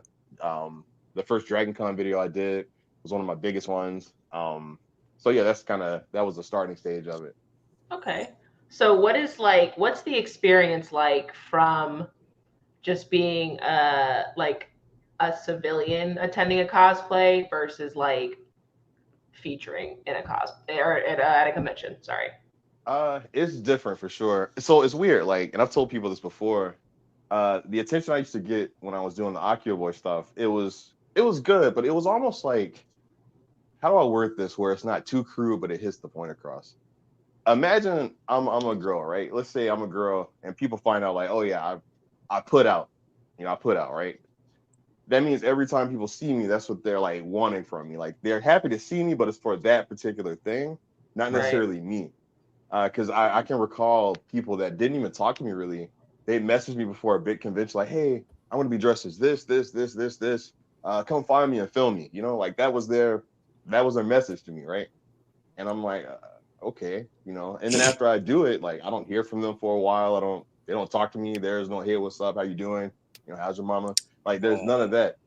But fast forward to now where I'm recognized as Cloudy, the reception is 180 degrees different because MomoCon, like is a prime example.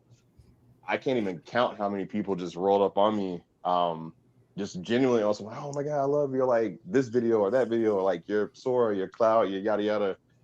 It was a different kind of attention. It was a different kind of reception. It's like they weren't coming to me because they wanted something from me. It was like they came to me because they genuinely like what I'm doing, you know? Right. So that's the difference from the old cosplay videography days of just running the con to now. You know what I'm saying? Right. Word. So they not buying you Hennessy, man? They not taking. Well, no. Okay, so here's the thing. What's going on, bro? Listen.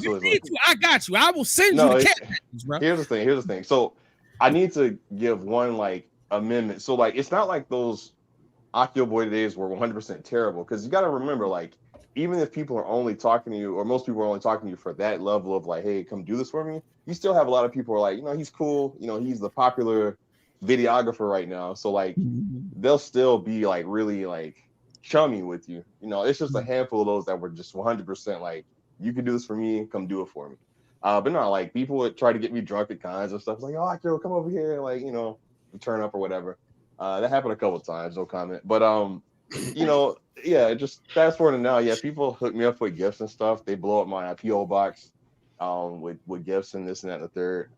I haven't been sent alcohol.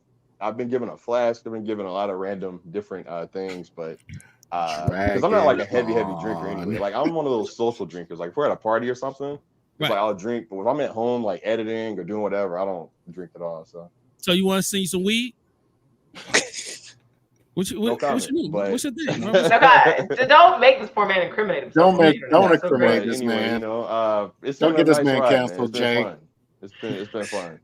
Okay, so what would you say, like now as a content creator attending conventions, what is your favorite part like about a convention now at this point in your life?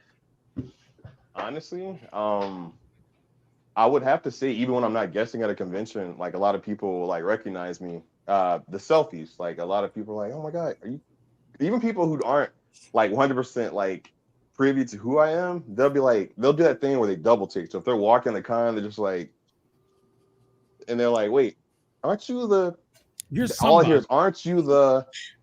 And then they'll say either Cloud or like, aren't you the walk at the Kingdom Hearts? And I'm like, yeah, Cloudy McDoom. And then they're like, oh, so like that's always a good feeling. Again, even if I'm not guesting at that convention, that's probably my favorite part of it now.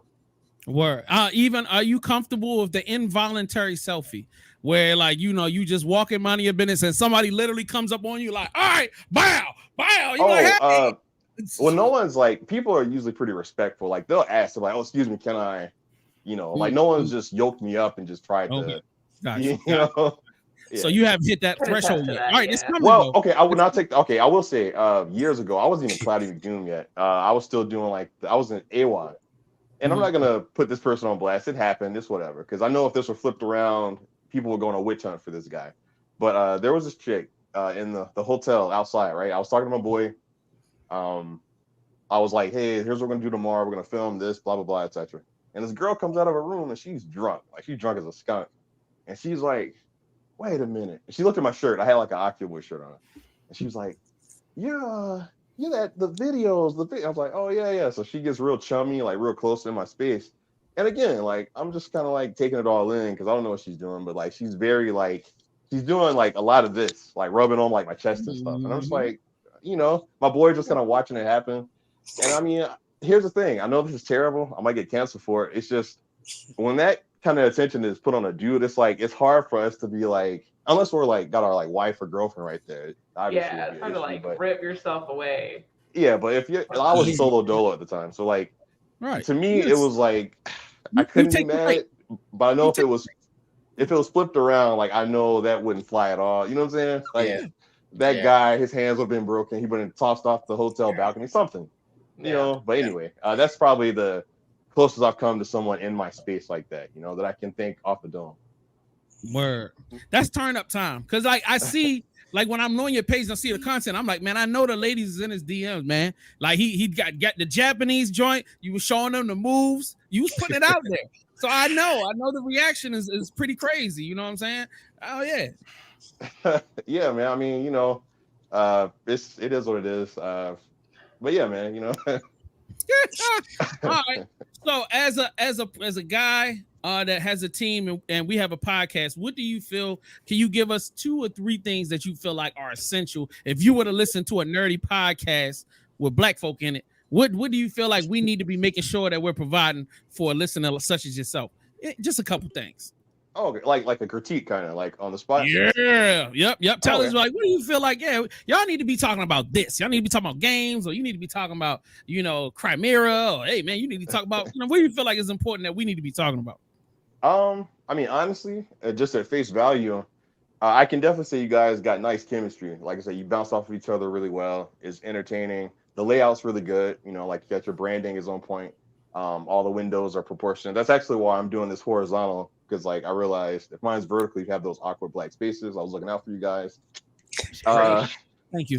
Thank you. But yeah, no, I think overall, like I said, I can't dictate what kind of stuff you should talk about, because that'd be equivalent to you telling me like, hey, Cloudy, you should make videos about Superman's ass. And it's like, why? Like, why? You know what I mean? Like, if I don't care, you know, like if I don't care about it, it's not going to be good. So I think as long as you guys are like putting out the kind of topics you want to talk about, that's half the battle, if I'm being honest. You know what I mean? Word. You could establish an alternate character, Cloudy McDoodoo, and then that could cover superhero asses, and then Not the play on. I'm just trying to help him with creative. You know what I'm saying? You gotta get into so much different. You know what I mean? Different vibes. That's a whole new channel. You know what I mean? It's weird. Like right now, I'm kind of talking to some friends of mine. They've been watching my stuff for years. Like, and this dates back to like 2010, damn near. But they'll hit me up like, hey, I got this idea. Maybe just think about it. Which I've gotten a common denominator. It's like they want me to make a podcast. So I'm like talking to some people, you know, shopping some stuff around. But that's a whole other, because I'm doing so much other stuff. I'm kind of like, that's like one of those things. Like if I just wake up one day and decide like, oh yeah, I'll just do it, then I will. But right now I'm just kind of, you know, just chilling. As a person that's a newcomer, I enjoy your Twitch live streams. Yeah. And I'm kind of enamored because I'm like the level of production that you put into it, like the fact that you had the green screen and then like when you put your on it, I don't know how the fuck you do that shit, but shout out to you. Like I wanna learn. So if you ever want to do a class to teach stupid niggas like me how to do that shit, I will pay for that. So like, you know, just let me know. You know what I mean? I can tell you right off the bat, like I can give you that info now for free $99. Like let's go. Just buy like a I have a blue screen. It's like a stand about yay high, and it sits behind you. And then all you do is take your element, you know, you know, if you're sitting in your chair and you're right in front of the screen, just chroma key the background out, and then you'll have your game or whatever you got going on right there in your background. You know what I mean? So it kind of eliminates cool. So like in your case, like you'd have the blue screen right there behind you. Behind the Millennium Falcon. Yeah, make sure it's cropped, you know, enough to where you can't see like, you know, everything on your wall and stuff. Yeah, and then you'd be good, because I position mine, like I said, at the bottom corner. That way it's just, you know, it fits in frame correctly. You know, it's almost like I'm a piece of the border of whatever I'm showing on the screen. So word. And then are you using OBS? Yeah, I use Streamlabs OBS. Okay, right. Because I see you've got your chat on screen. And then you've got a few other elements on screen. I'm like, oh damn, this is crazy. Like I love the amount of work that you put in to make sure the stream looks beautiful. And then you're definitely interactive with the audience. You know, when people subscribe and follow you, you shout them out. I'm like, yo, you have a funny personality. Some people are not good at live streaming. You know what I mean? But people like you and Remi are great at it. You know what I mean? I can sit there and literally, it's hard to get me to sit there and watch somebody do something that I'm not necessarily into, but like, you know, I mean, you was beating up little Chinese people or whatever. I mean, no, it was a game. It must have been Yakuza.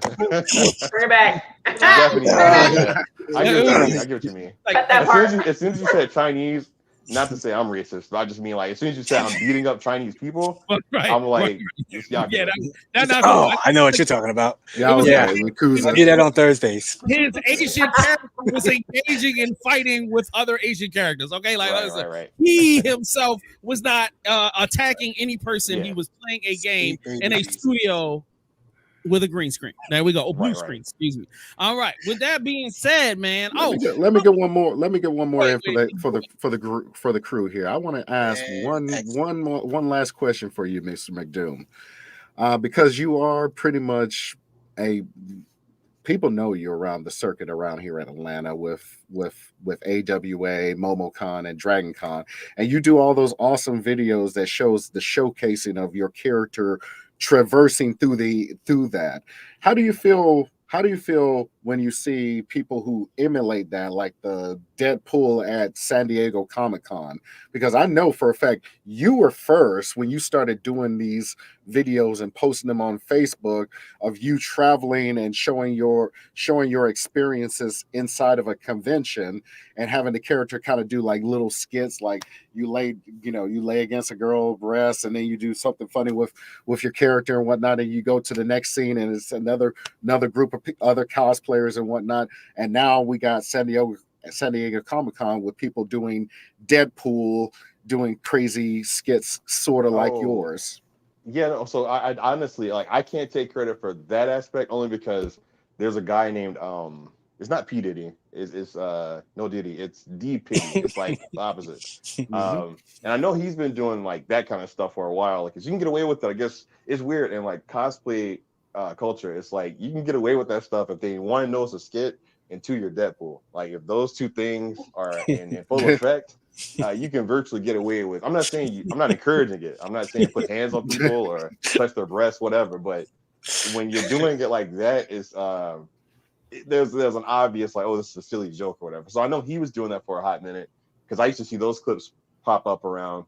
Now I might be the first that did like the Sora stuff where I'm like, yeah, you did Sora stuff, but you also did other stuff beforehand in the early 2010s when you were really in there. You weren't Cloudy McDoom, but you were your other ego, and you showed like videos of like people doing little crazy. It's like you kind of directed them to do these skits here and there, and then you did your Sora walking through MomoCon. And of course, Cloud walking through with the big sword, dancing up on Tifa here and there, and Aerith. Right. So that was I had a character named Ramoji. It was like this robot I had built. It was just like a head or whatever. I would have him kind of running through the cons, but like I said at the beginning of the podcast, like when I was doing cosplay videos, I would make up skits on the fly for like, say if I saw like a Deku and like a Batman or something, like, hey, why don't you guys like fight, have an arm wrestling thing, whatever. I would like film all that stuff and then sequence it together to where it's like one coherent flow of a video. So yeah, I did a lot of that, like a whole lot of that. I can definitely say like I might have been not the only one, but one of the first who was doing like you were definitely one of the first, like implanting skits in my cosplay videos, because I didn't see a ton of that at the first time I was doing it. So you are right about that.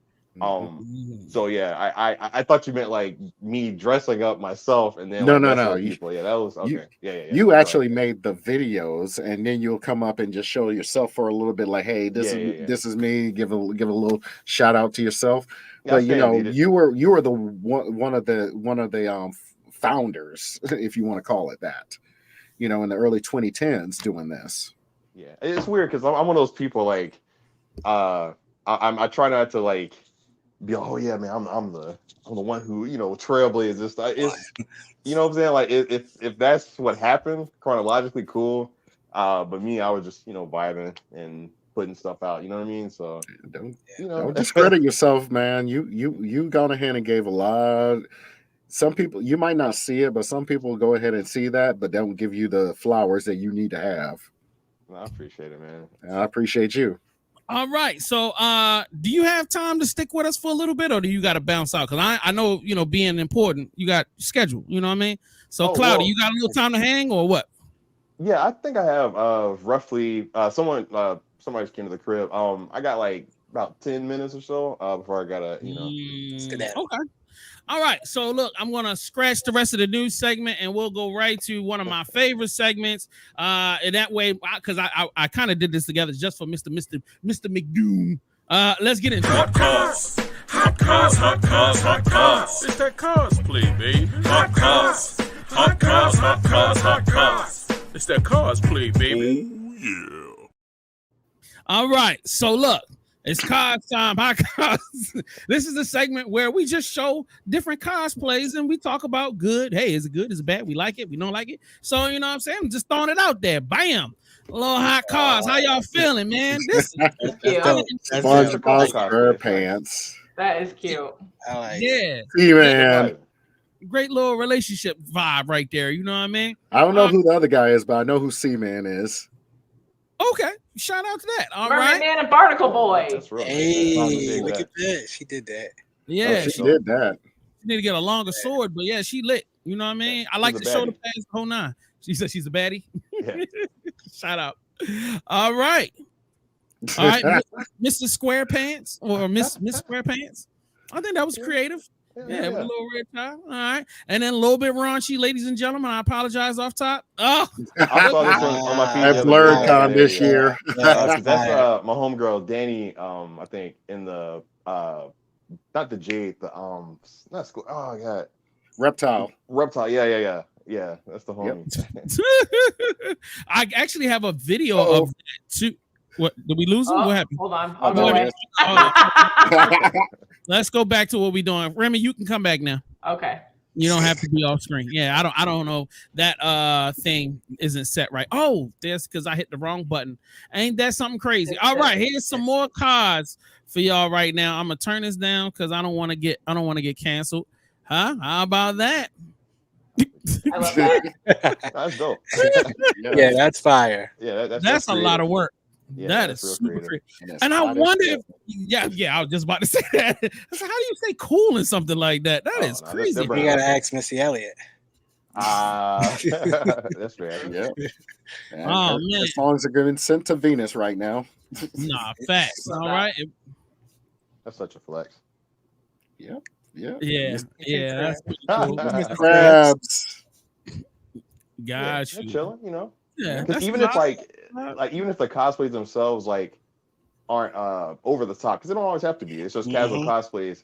What I've noticed with some female cosplayers, if they're just really attractive, and this might sound terrible, I don't mean this way. If they're just really attractive and just throw something on, that's usually what most people are honed in on anyway. So it's it doesn't matter, you know. As sexist as that might sound, I don't mean it that way.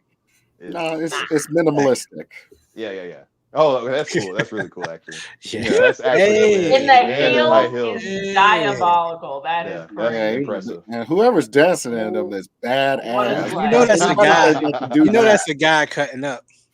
I Could never. That's crazy. Nah, it's probably a lady. Okay. Watch out now. Get it? No, that's just the fool.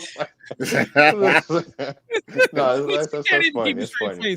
Yeah, that's fire, man. Yes, I love that's it. cool.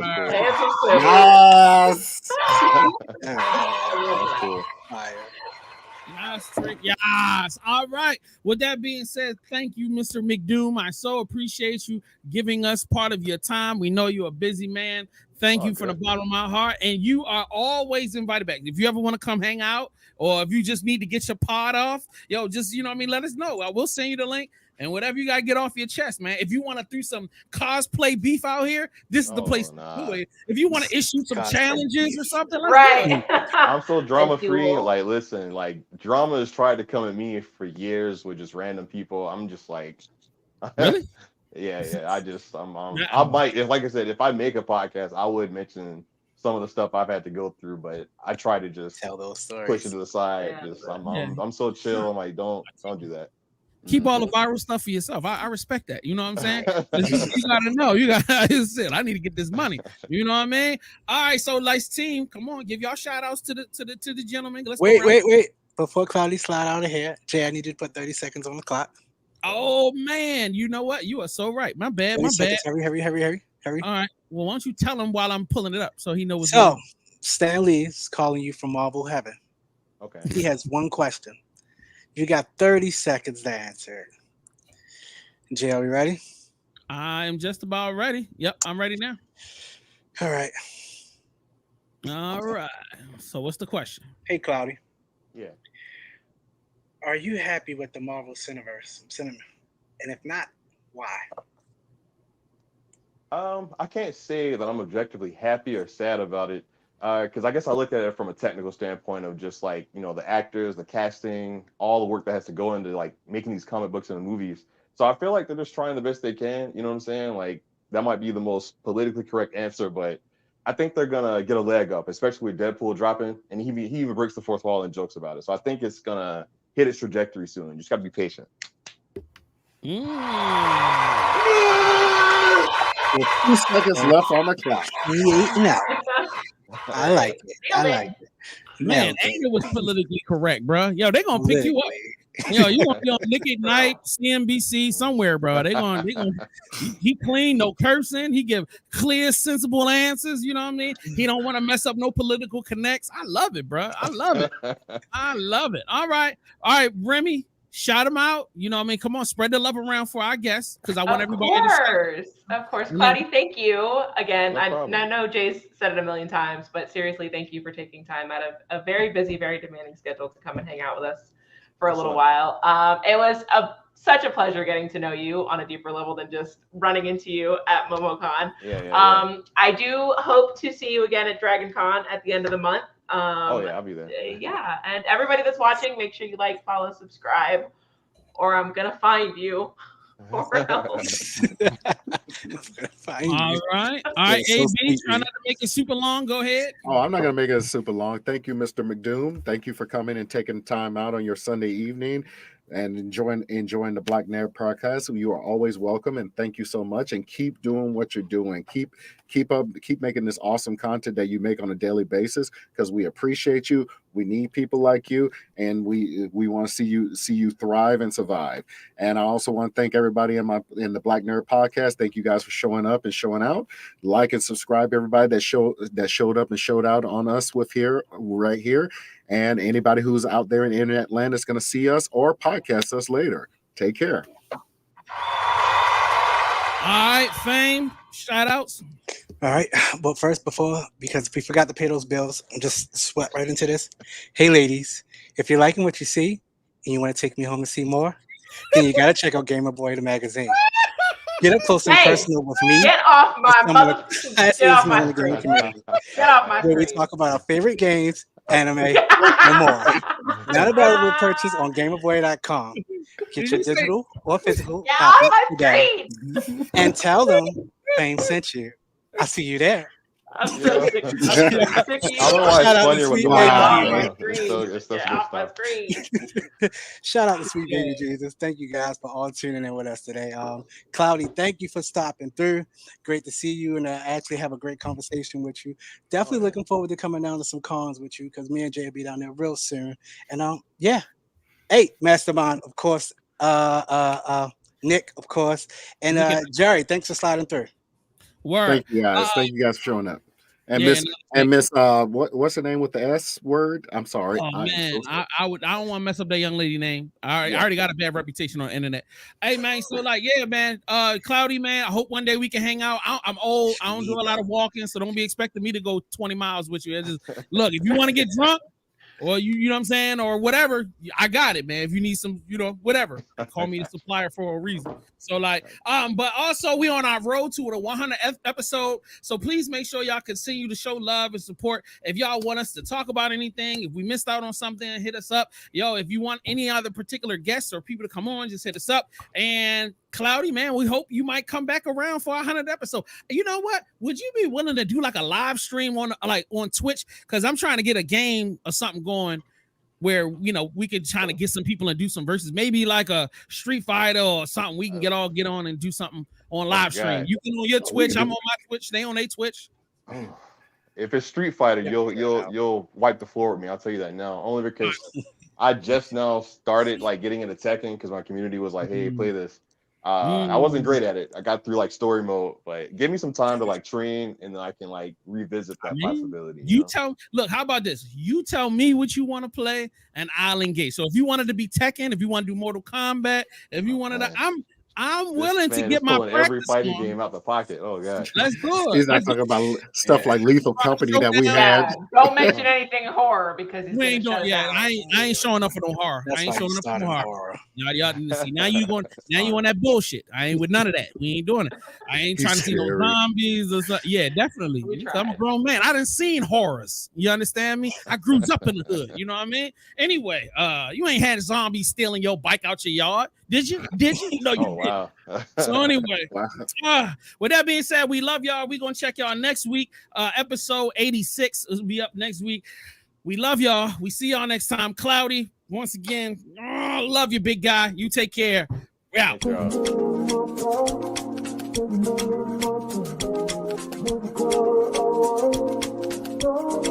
Bye.